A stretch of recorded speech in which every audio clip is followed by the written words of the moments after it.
জামে মসজিদের উন্নতিকল্পে 3 দিন ব্যাপী ইসলামী মহাসম্মেলনের আজ দ্বিতীয় দিন।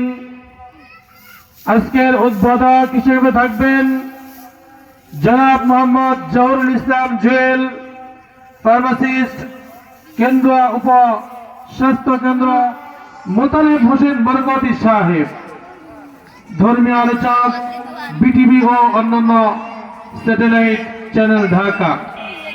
আজকের দ্বিতীয় বক্তা সারা বাংলার আলোড়ন সৃষ্টিকারী নবযুগের উদীয়মান তরুণ বক্তা, বিশিষ্ট ইসলামী সঙ্গীত শিল্পী অন্ধ হাফেজ মাওলানা মোহাম্মদ আশিক এলাহি জামালপুরি, নায়েবে মুহতামিম দারুল ইনসান কাদিমিয়া মাদ্রাসা শেরপুর।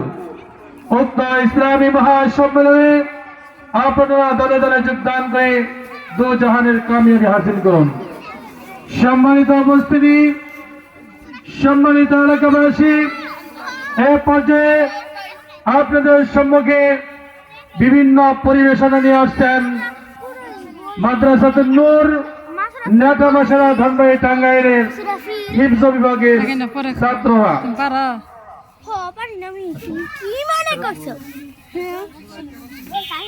এ পর্যায়ে আপনাদের সম্মুখে কুরআনুল কারীম থেকে তেলাওয়াত নিয়ে আসছেন মোহাম্মদ মুজাহিদুল ইসলাম, হিফজ বিভাগ মাদ্রাসাতুন নূর নেতামাশারা ধনবাড়ি টাঙ্গাইল।